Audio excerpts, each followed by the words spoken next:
in Dublin. I know these conditions, I think Wayne Pivac talked about it. The territorial game is so important, very difficult conditions to be playing deep in your own territory. And Dan Johnson, his 50th game for the Scarlets, will be really important in that aspect. Leinster get us underway. And taken in by Paul Asquith, the Australian, former Melbourne Rebel, who's made a really good impression here with the Scarlets. He could be a very important figure in the run-in, given the injuries. And sort of running, there's Dave Carney from full-back, getting Leinster going. What a break to start the match, and what an opportunity this is as McCarthy gets it out quickly. In comes Brian Byrne. Maloney away from the breakdown. Ed Byrne gets a touch as well, and Leinster have this chance to get into their stride, to catch the Scarlets a little bit off their stride right at the start of the game. Sean O'Brien carrying drives there with Byrne involved again. Conan too.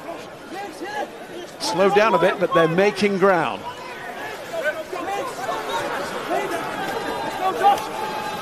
And to be this close to the Scarlets' post so early on in the match, it is a wonderful opportunity for the men in blue. Ed Byrne again. Scored a try against the Kings when he barreled over. Brother Brian got a couple in that match. Not normally starters, but they're in good form. And given the openings, knock on blue, knock on blue. International absentees, but Nigel Owens holds out an arm. Blue release advantage, knock on. After that knock on, Scarlets have a chance to clear with Jones. Advantage over. Only one of the tries of the season for the young man. Good offload to find Elias. There's Evans to Jones. Big great retention. Hughes out to Williams. Nice step. Cuts the line back inside. Try is good. Advantage over, try good. The try was very good. The retention superb, given the greasy ball. And the Scarlets take full advantage of their first attack. TMO stepped in. Neil Hennessy. Okay, I have a TMO calling me. He wants to check the grounding. Well, Nigel Owens called the try with a look over to his assistant in live play. But there was room for a little bit of doubt, because the ball does come possibly loose.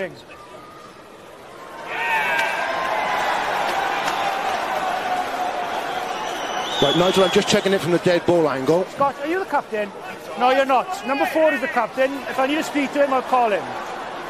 It comes out of his hands, and then it's just contact with the forearm. So for me, he's lost the control there. Okay. Okay, that's how I've seen it. Yeah. Okay, so I have a decision for you based on that angle.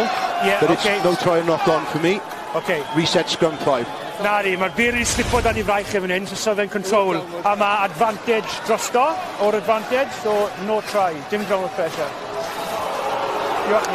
It's be tempting given the proximity to the line. Just one more big power surge would do it. And Leinster rumbling and rolling towards the white line, but they can't get that ball down, or can they now?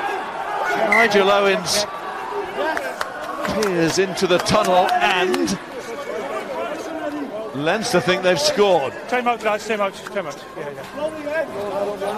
that Brian Byrne who scored? Neil? Yeah, That's great work by the forward pack. They scored a try recently against Edinburgh away like this. Just the forwards keep coming around the corner, and you know the idea is that they clean deep, try and take the defenders off their feet, and just keep getting the nudge forward, and eventually getting over the line. Well, it's Brian or Edburn. Mae Bale and Carra, it reaches the line before I blow the whistle, but I'm not quite sure how long he's there before he then gets to the line. Needs to be sort of pretty, you know, consecutive. They have another go. Os ydw i'n moyn ti then galw ti, cyn ôl tu ôl y post, please. Let me go in i ti to. Okay, Nigel, when he goes to ground, I don't see then any movement, sort of to propel himself forward, and then once the red and blue play on the line there, on top of him, he's fine. So he makes. I've got no reason to find for you, mate. Okay, well, so that's the question. Is there any reason? And the try is given. Yeah, there's no reason not to award the try unless there's something tells you that you cannot award it. You've then got to. This ball goes on for the Scarlets, and then it's taken away by Evans. Tries to skip away, and there is Tyburn showing that engine again. Evans to Jones, here is a chance maybe. Lowe steps in, Asquith gets away, Asquith stepping to score. Top place in the conference system on the table. Well, first of all, you've got to compliment that driving line out. They kept together, they kept cohesive, they kept as a unit. They didn't panic. They were put under pressure a little bit by Nigel Owens, who said to use the ball. They didn't panic and throw the ball anyway. Kept it going. Tyburn once again at the forefront, took the next charge, and then they nailed the passes out wide. Stay on your feet, keep your feet. As he should be in this situation. Leinster just trying to shut the game down. Nearly there now. Scarlets screaming for the turnover. Oh, they got it! On his feet, over the ball. Off your feet, Blue. They've got the penalty. On his feet, over the ball. Off but is the draw good enough? Well, the one thing Mike talked about is the ability of Tyburn of the breakdown on Josh McLeod, and that time once again, and Nigel Owens is always very keen in terms of the team in possession to stay on their feet, to not try and seal off.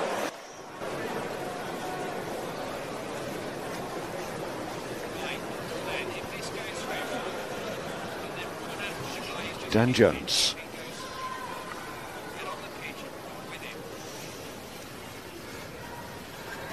He's not had the best of nights with the boots, but when it mattered most, he came through, and the Scarlets deliver the draw, preserve their unbeaten record at home.